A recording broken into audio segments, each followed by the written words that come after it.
Olá, aqui é o professor Alex Sinaldo e no nosso curso de Termologia vamos agora para as atividades propostas da parte da primeira lei da termodinâmica, que no nosso material didático é o livro 4, aula 16, parte de Física 1. Então, vamos seguir. Esse texto vale para as questões 1 e 2. Um gás ideal contido em um cilindro com pistão pode ser levado de um estado inicial I até um estado final F, seguindo dois processos distintos, 1 e 2, conforme ilustrado na figura a seguir. Veja que na vertical nós temos pressão com potência de 10 a 4 e no eixo horizontal nós temos volume com potência de 10 a menos 3 unidades do sistema internacional. Então, os trabalhos W1 e W2 realizados pelo gás nos processos 1 e 2 valem respectivamente. Veja que pelo caminho 1 a pressão aqui foi mantida constante. Então isso daqui é uma transformação isobárica. Então, pelo processo 1 ou pelo caminho 1, nós temos uma transformação isobárica e o trabalho, então, vai ser calculado como pressão vezes variação de volume. Ou, se você lembrar, é exatamente igual à área debaixo dessa linha desse gráfico. Veja que deu uma área de um retângulo, né? Base vezes altura. Veja que a altura é justamente a pressão e a base é a variação de volume. Então, voltando para cá, nós vamos ter pressão 1, só que vezes 10 a quarta, e variação de volume, nós vamos ter 4 menos 2, só que isso daí vezes 10 a menos 3. Tá? Então, isso vai dar, fazendo aqui uma conta rápida, 20 joules. Né? Agora, processo 2. O processo 2, ele forma uma outra figura debaixo dele, né? Que eu vou colocar aqui na cor azul. O processo 2 forma essa área toda aqui, que é a área de um trapézio. Então, o trabalho feito pelo processo 2 vai ser numericamente igual à área desse trapézio que a gente está vendo aí, né? Que é dado por base maior mais base menor vezes altura sobre 2. Né? No nosso caso aqui, a base maior vai ser 2 vezes 10 a 4. A base menor, 1 vezes 10 a 4. Está aqui, base maior, base menor. E a altura é esse carinha aqui. A altura, então, vai ser igual a 4 menos 2, né? Só que isso daqui, vezes 10 a menos 3, tá? Sobre 2. Então, nessa questão número 1, esse trabalho calculado aí vai dar 3 vezes 10 a quarta, vezes 2 vezes 10 a menos 3 sobre 2. Então, cortou aqui, aqui vai ficar 10, né? 10 vezes 3, 30 joules. Então, nós temos 20 joules e 30 joules. Então, letra C. Depois, observe a seguinte sequência textual. No processo 1, o gás sofreu duas transformações sucessivas, sendo a primeira e a segunda. Então, vamos voltar lá no gráfico. Processo 1. No processo 1, nós temos inicialmente o gás caminhando, vou colocar aqui na cor verde, caminhando por esse caminho verde aqui. Esse caminho verde acontece sob mesma pressão isobárica. E depois ele vai por esse outro caminho verde aqui, que ocorre a volume constante isocórica. Então, primeiro isobárica, depois isocórica. Então, aqui, isobárica. E a segunda, isocórica. Bom, a variação de energia interna no processo 1, ΔU1, é variação da energia interna no processo 2, ΔU2, é o quê? Então, você volta para cá e vê o seguinte, que o gás ele saiu desse estado e foi para esse estado aqui. Ou seja, ele estava em uma dada temperatura, que eu vou chamar aqui de T1, e partiu para uma outra temperatura T2. Então, houve, tanto pelo caminho 1 quanto pelo caminho 2, a mesma variação de temperatura. Se houve a mesma variação de temperatura, houve a mesma variação de energia interna. A energia interna depende diretamente da variação de temperatura. Então, aqui é a mesma. Ok? Então, isobárica, isocórica e igual a, ou a mesma, né? Então, segunda questão, letra D. Terceira questão. Importante para o combate a incêndios de categorias B e C, o extintor de gás carbônico, figura 1, nada mais é que um recipiente resistente à pressão interna, capaz de armazenar gás carbônico na forma líquida. Uma alavanca em forma de gatilho expõe o conteúdo do extintor à pressão atmosférica e o CO2 é violentamente expelido pelo bocal na forma de gás, figura 2. Então, durante sua utilização, verifica-se o surgimento de cristais de gelo sobre o plástico do bocal, resultante da condensação e da rápida solidificação da umidade do ar ambiente. Em termos de termodinâmica, a transformação sofrida pelo CO2 ao passar pelo bocal e que associa o uso do extintor com a queda de temperatura ocorrida no bocal é uma transformação adiabática. Por quê? Porque ela acontece de uma maneira muito rápida. Ele diz aqui, ó, o gás é violentamente expelido pelo bocal. Então, isso daqui significa uma transformação rápida. Então, veja, antes eu tenho o volume que está aprisionado em valor V e tenho uma pressão P. Logo depois que eu abro esse bocal, eu vou ter agora o gás se expandindo para um volume Vzão. Então, a pressão vai cair muito para um valor Pzinho. Então, aqui eu tenho uma temperatura θ inicial, aqui eu vou ter uma temperatura θ final menor. E isso acontece muito rapidamente, não havendo tempo para trocar calor com o meio ambiente. Por isso que a boca aqui desse extintor, ela fica muito fria a ponto de congelar as partículas de água que estão no ar, formando gelo aqui na ponta. Tudo bem? Então, adiabática. Questão número 4. O ar atmosférico pode ser utilizado para armazenar o excedente de energia gerada no sistema elétrico, diminuindo seu desperdício por meio do seguinte processo. Água e gás carbônico são inicialmente removidos do ar atmosférico e a massa de ar restante é resfriada até menos 198 graus Celsius.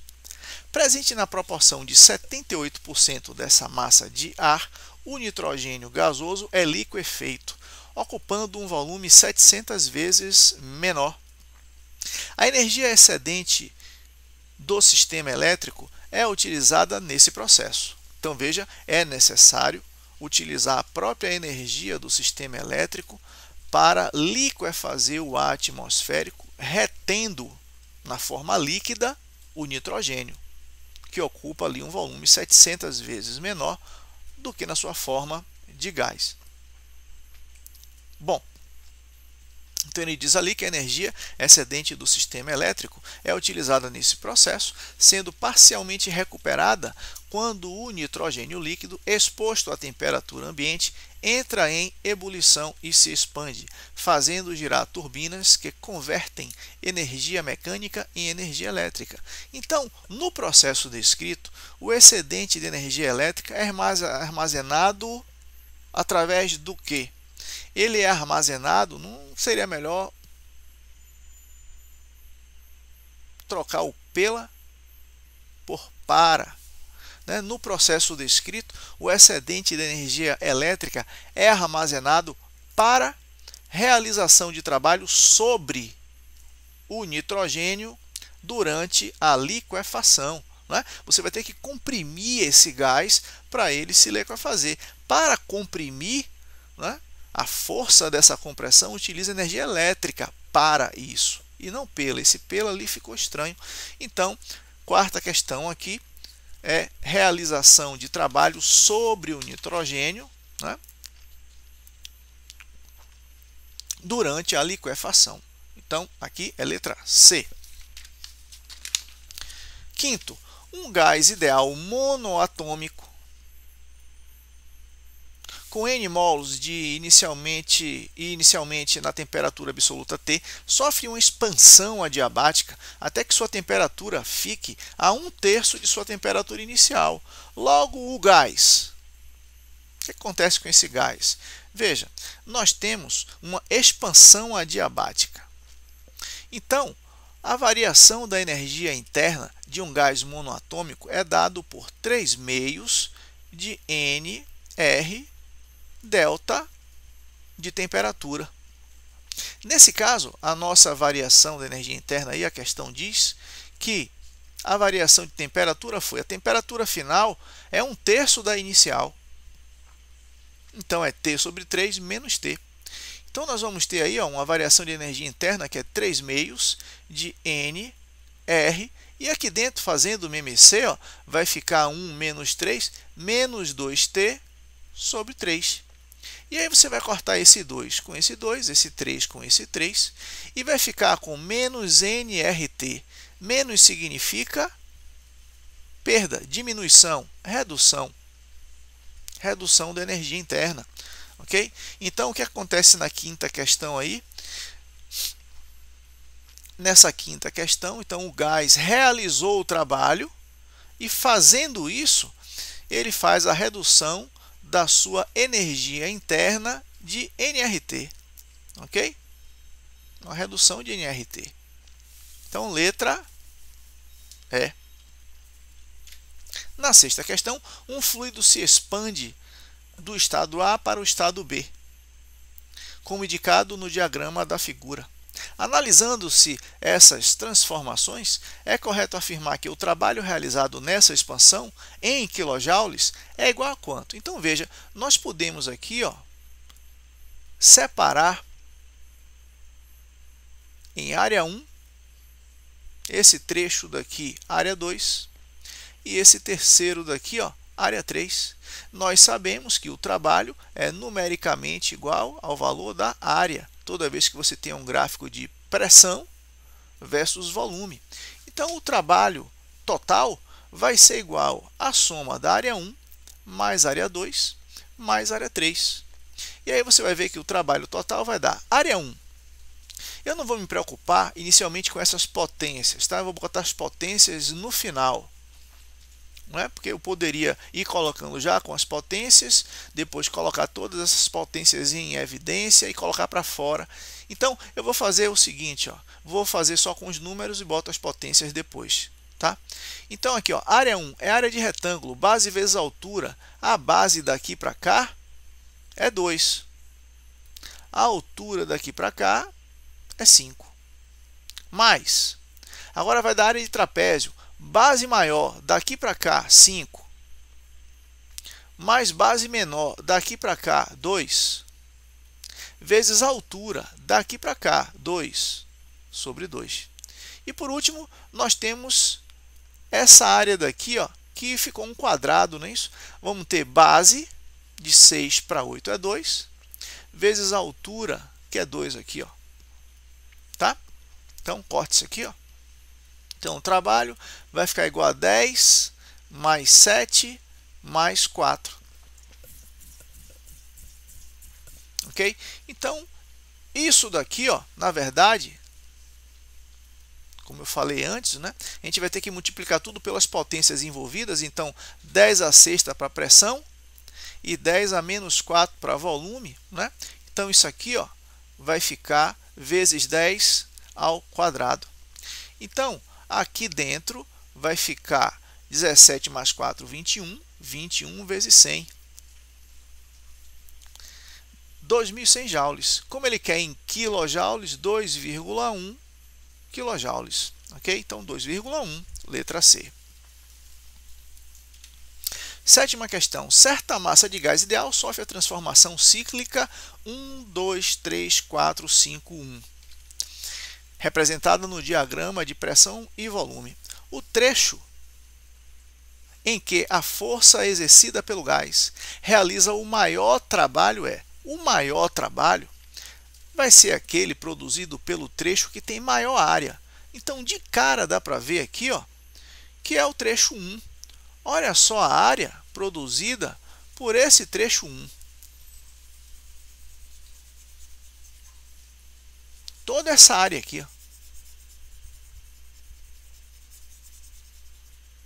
Né?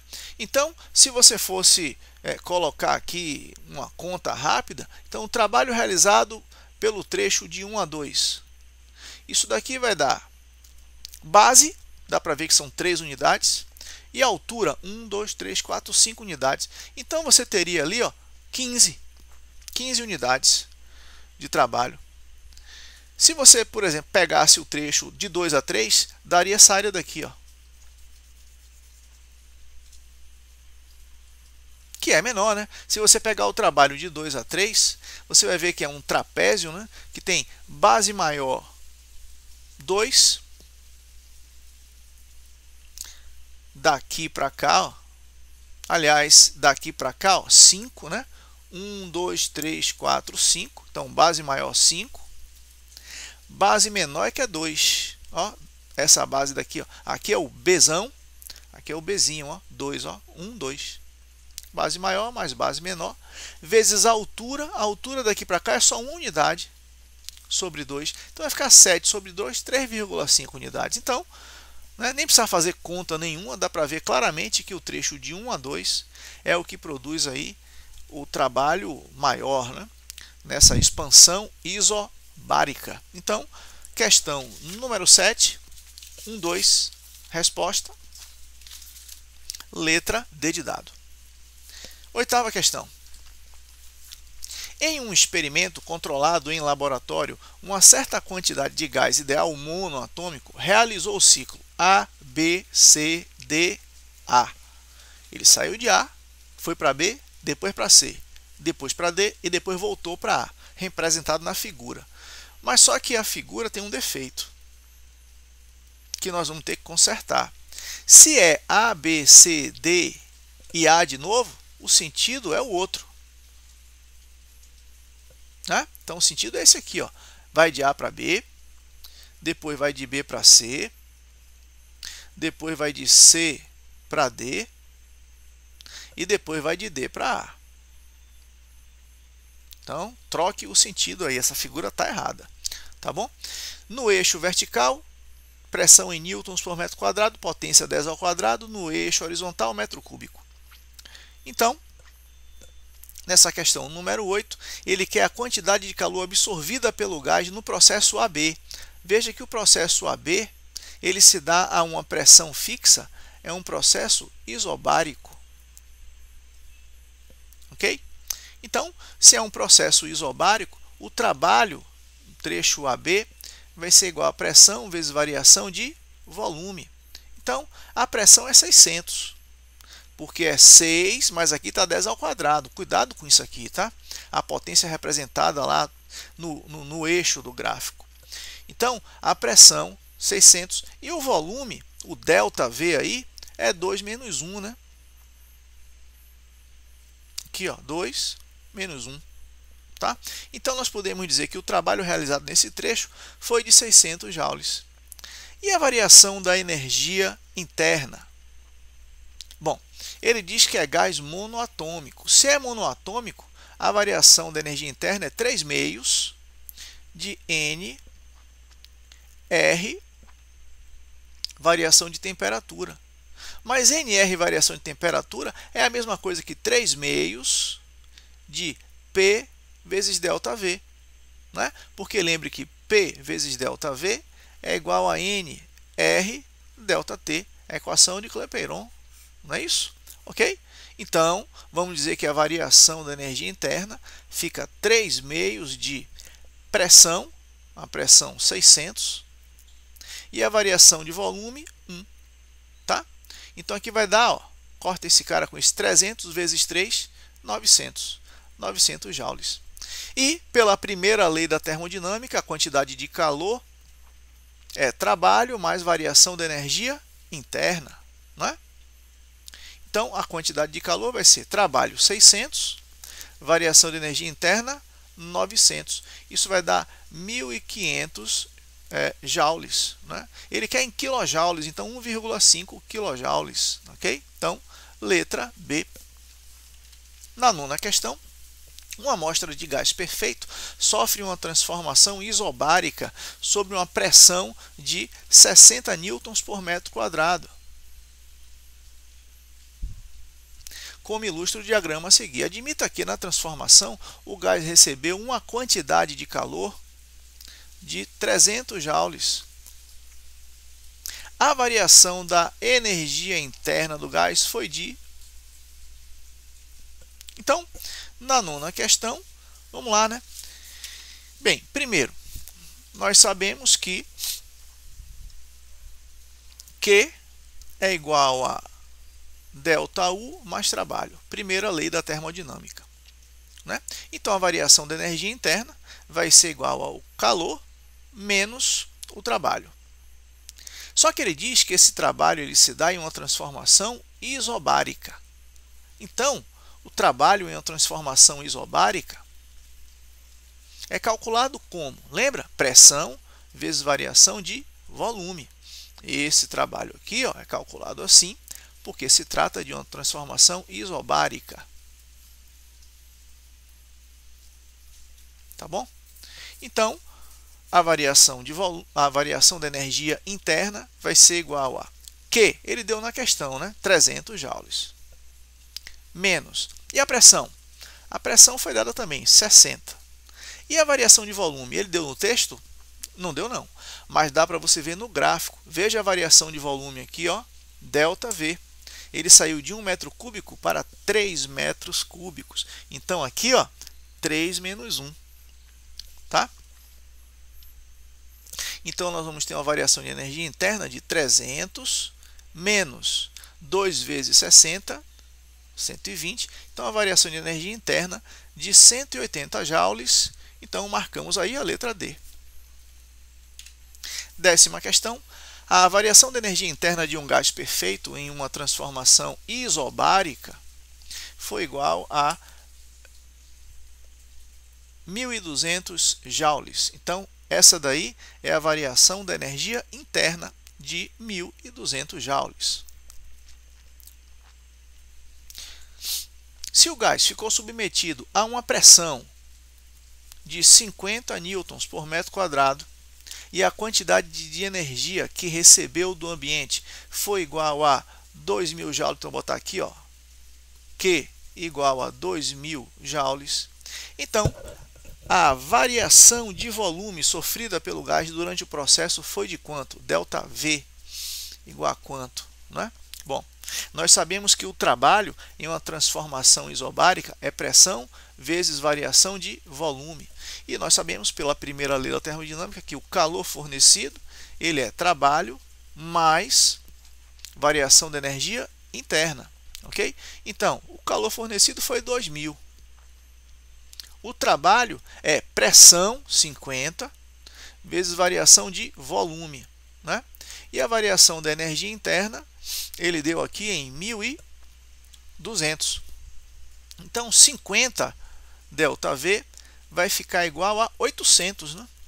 Porque vai ficar 2.000 menos 1.200. Cortou esse cara com esse aqui, ó. Então, a variação de volume vai ficar igual a 80 sobre 5. Né? E isso daqui vai dar 16 metros cúbicos, ok? Então, letra D. E assim nós terminamos essa parte da primeira lei da termodinâmica com a resolução das atividades propostas. Nosso próximo tema será a segunda lei da termodinâmica. Então, obrigado e até lá.